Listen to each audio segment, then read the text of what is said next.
नमस्कार। प्रस्तुत है आज का चिंतन। संसार में जितने महापुरुष हुए हैं, जब हम उनके आचार और विचार पर दृष्टिपात करते हैं तो पाते हैं कि वे जीवन में जितना ही सादगी बरत पाए, वे विचार के क्षेत्र में उतना ही ऊंचा अपने को उठा पाए। विचारों की भूमि में ही कर्मों के पौधे फूटते हैं। अतः सत्कार्य के लिए सादा जीवन अत्यावश्यक है। सज धज और ठाट बाट की प्रक्रिया अपने आप में एक सामाजिक संक्रामक व्याधि है। इससे 3 प्रकार के लोग आसानी से शिकार हो जाते हैं। पहला वे हैं जो योग्य न होकर योग्यता का प्रदर्शन अपनी बाह्य सजावट से देना चाहते हैं। दूसरे प्रकार के वे हैं जो अपनी असली स्थिति से अधिक सामाजिक सम्मान के आकांक्षी हैं। वे समझते हैं कि हमारी प्रतिष्ठा सभी जगह तभी होगी जब दिखावे आकर्षक हों। तीसरी श्रेणी के वे लोग हैं जो अपने बाह्य आडंबर से आस पड़ोस को प्रभावित कर स्वयं को ईर्ष्या का विषय बनाना चाहते हैं। लेकिन जब हम ध्यानपूर्वक सोचते हैं तो पाते हैं कि ये तीनों प्रकार के व्यक्ति अपना ही अहित करते हैं। हाँ, यह सही है कि इसका दुष्प्रभाव इस श्रेणी के और लोगों पर भी पड़ता है। देश की आर्थिक स्थिति किस स्तर की है, यह विचारशील वर्ग से छिपा हुआ नहीं है, और अपने समाज की यह गतिविधि रोकी न गई तो विकास की गाड़ी किस गर्त में गिरेगी, यह भी सर्वविदित है। लोग दिखावट के लिए धोबी तक से उधार के कपड़े ले आते हैं। कर्ज लेकर फैशन की मांग पूर्ति करना तो एक आम बात हो गई है। शादियों में तो उन्माद कुछ इस प्रकार चढ़ता है कि एक साधारण खाता पीता आदमी भी अपने को मुगल बादशाह समझ बैठता है। फालतू की आतिशबाजी, झाड़ फानूस, नाच गान और हाथी तथा घोड़े पर चढ़कर पैसा बिखेरना कुछ ऐसी भौड़ी हरकतें हैं कि इस पर एक समझदार व्यक्ति व्यथापूर्ण हंसी ही हंसेगा, प्रशंसा नहीं करेगा। सभी जानते हैं कि लड़के वाले ने यह जो उछल कूद मचा रखी है वह दहेज की मुफ्त रकम की है, न कि उसकी अपनी गाढ़ी कमाई की। और दैनिक जीवन में भी वे इतने अमीर नहीं हैं कि पैसा सदा इसी प्रकार लुटाते फिरें। अहंकार वश औकात छिपाने के लिए ऐसी बचकानी हरकतें की जाती हैं। लेकिन पागलपन के इस तमाशे का परिणाम पूरे समाज को परोक्ष या प्रत्यक्ष रूप से भोगना पड़ता है। अब सोचें कि जो व्यक्ति उपयुक्त विधि से व्यय करता है, उस धन का उपार्जन किस रीति से किया गया है, तो पता चलेगा कि या तो चोरी किया है, या सरकारी पैसे का गबन किया है, या घूस लिया है। जब तक 3 तरीकों में से न मिला हो तो लड़की के बाप से ऐंठा होगा, जो तीनों में से भयावह है। कारण कि चोरी, घूसखोरी और गबन में समाज का एक विस्तृत भाग प्रभावित होगा, जबकि दहेज में अकेले बेटी के बाप की आर्थिक कमर टूटेगी।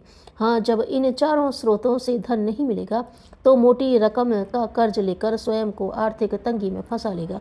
अतएव अपने देश के शिक्षित समुदाय को जागरूक होना होगा। अंग्रेजी भाषा सीखने के लिए यह कदापि अनिवार्य नहीं कि हम अपनी वेशभूषा भी बदल डालें। स्वयं अंग्रेज हमारे सामने प्रत्यक्ष उदाहरण है। उनका पहनावा हमारे गर्म देश के अनुकूल नहीं था, फिर भी अपनी राष्ट्रीय भावनाओं को अपने में जीवित रखने के लिए किंचित कष्टकर कपड़े ही पहनते रहे। फिर भी हम भारतीयों ने उनकी इस राष्ट्रीयता का उल्टा अर्थ लगाया। होना यह चाहिए था कि हम भी अपनी राष्ट्रीय पोशाक का हृदय से सम्मान करते और किसी भी परिस्थिति में पहनने का अभ्यास डालते, जबकि हुआ यह कि हम अपने पहनावे की उपेक्षा कर स्वयं अंग्रेजी पोशाक पहनना प्रारंभ कर दिए हैं। यह तथ्य है कि अपने देश की माटी पर जितना संतोष, शीतलता तथा जातीय गौरव का अनुभव धोती कुर्ता और टोपी या पगड़ी में होता है, उतना जीन्स टॉप या किसी भी विदेशी पोशाक में नहीं। हमारा अपना पहनावा जितना हमें आंतरिक क्षेत्र में शांति स्थापित कर सकता है, उतना दूसरी पोशाक कभी नहीं, भले ही दूसरे देश की जलवायु के लिए वे उपयुक्त हो। आज फैशन की दौड़ धूप में हमारी बहनें तो पुरुषों से भी आगे निकल चुकी हैं। समझदार माँ बाप को यदि बच्चों का विरोध भी सहना पड़े तो भी अपने घरों में इस प्रकार की पोशाक को बढ़ावा नहीं देना चाहिए। हमारे शिक्षण संस्थाओं के व्यवस्थापक और अध्यापक थोड़ा भी सतर्क हो जाएं तो बीच सड़कों में होने वाली बहुत सी अवांछनीय घटनाएं अपने आप नियंत्रित हो जाएं। तड़क भड़क और फिजूल खर्ची दोनों एक ही सिक्के के 2 पहलू हैं। यदि अच्छी आय के गृहस्थ को भी यह रोग पकड़ ले तो परिवार का सारा आर्थिक संतुलन ही बिगड़ जाता है। अनिवार्य आवश्यकताएं तो धरी की धरी रह जाती हैं। बिना उपयोगिता की विलासितापूर्ण आवश्यकता पूर्ति की सूची बढ़ती चली जाती है। इसका दुष्परिणाम भी तत्काल ही होता है। हमारी विकास की गाड़ी रुक जाती है। जिन पैसों से बच्चों की शिक्षा की उत्तम व्यवस्था हो सकती थी, वे फैशनेबल कपड़ों में खर्च हो जाते हैं, जिनसे हम स्वास्थ्यकर खाद्य पदार्थ खरीद कर परिवार के हर सदस्य को स्वस्थ और सबल बना सकते थे, वे दिखावे के दूसरे उपकरण खरीदने में चले जाएंगे। फल यह होता है कि कुटुंब की गाड़ी आनन फानन में खर्च हो जाती गाड़ी कमाई आनन फानन में खर्च होती चली जाती है। भौतिक रूप में भी पिछड़े रहने की यही मुख्य कारण है। जहाँ स्वर्ग होना चाहिए था वहाँ नर्क ही घर में दिखाई देता है। जब हम अपने देश के इतिहास के पुराने पन्ने पलटते हैं तो पाते हैं कि महापुरुषों की एक बड़ी पंक्ति तड़क भड़क से दूर एकदम सादा जीवन जीती रही है। बुद्ध, महावीर, शंकराचार्य, गांधी और दयानंद में कौन ऐसा है जिसने ठाट बाट की जिंदगी बिताई हो?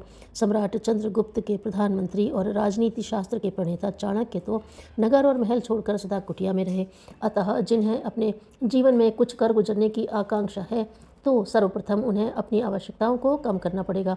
इससे हमें दोहरा लाभ होगा। प्रथम, आर्थिक दृष्टि से हम सदा संतुलित बने रहेंगे तथा दूसरा यह कि हमारा नैतिक स्तर और मनोबल सदा ऊंचा बना रहेगा। परिणाम यह होगा कि हमसे जो भी काम होंगे वे सुंदर होंगे। अच्छे कामों के नतीजे अच्छे ही होंगे। सरल सादा व्यक्ति को समाज अनायास ही सम्मान देता है। जिस सामाजिक सम्मान के लिए हम अपने को बनावट में छिपा लेते हैं वह सादा जीवन और उच्च विचार के मार्ग पर चलने से स्वतः मिल जाता है। एक बात का सदा ध्यान रखा जाना चाहिए कि सादगी का समावेश हमारे जीवन में अंतरंग और बहिरंग दोनों में एक साथ होता रहे। सादगी और सात्विकता आध्यात्मिकता महानता के एकदम निकटवर्ती पहलू हैं। इन्हें हम मानवता का गौरव समझकर अपनाएं और जब हमारे अंतःकरण में आत्मगौरव के भाव उठेंगे तो सज्जनता और सादगी जीवन में अनायास सधते चले जाएंगे। अतः बुद्धिमत्ता इसी में है कि मानव जीवन के इस महत्वपूर्ण पहलू की उपेक्षा न की जाए। मन की दुर्बलता से बढ़कर और कोई बुराई नहीं।